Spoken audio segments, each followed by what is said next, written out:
You about this Magic Johnson exchange. Why did he decide to attack one of the most beloved names in the game?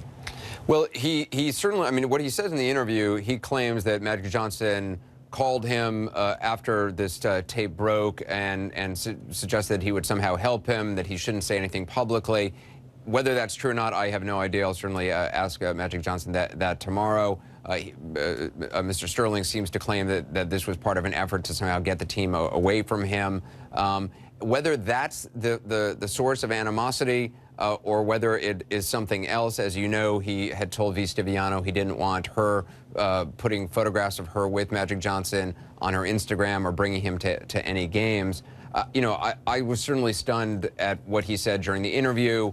You know, not only about Magic Johnson just personally, but about what he's done for urban communities. As really anybody knows, if you look at Magic Johnson's record, you know, the Magic Johnson Foundation for 20 years has given huge amounts of money to underserved communities. Well, for anybody who missed the top of your show, here's a sample of the Clippers owner and his thoughts on that community. I think he wanted me to just do nothing so he could buy the team. He thought maybe the whole thing would be resolved in 2 weeks. Well, what has he done? Can you tell me? Big Magic Johnson, what has he done? Well, he's a business person. He's got AIDS.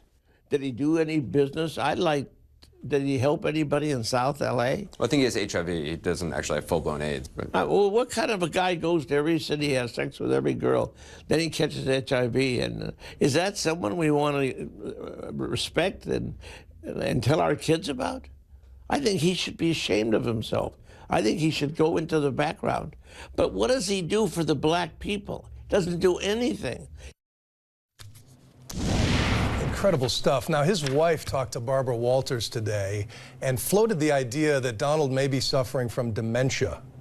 Did you see any signs of that, other than what he was saying? Well, you know, I mean, look, I don't know him well enough to be able to identify, you know, early onset dementia. You have to know a person, you know, what they were like 10 years ago to see what they're like now. I've only met him a week and a half ago for a few minutes, and for this interview, that's the most I've ever talked to him. You know, I will say he certainly was aware of where he was. He was certainly well aware of what he was saying. He was well aware of, you know, why he wanted to do the interview, what he wanted to get out of it. You know, the interview went for more than an hour, which is why we have more of it tomorrow night. I wanted to give him every opportunity to say what was on his mind and to tell his side of the story. I didn't in any way get a sense while talking to him that he was not fully present, that he was in any way infirmed, and by that I mean that he was not fully conscious of what he was saying. In fact, there were times during the interview where, you know, I might be discombobulated. I might ask him one question, then a few minutes later,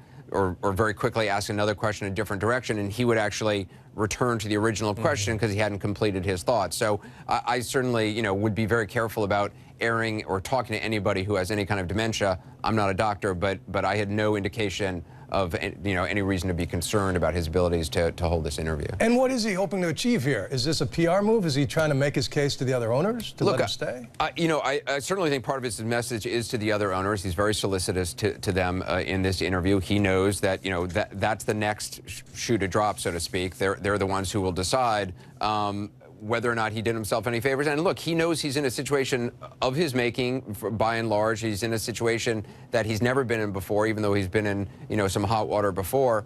And I think he clearly believes the game is not over. He clearly believes there can be a role for him moving forward as owner of this team. Wow.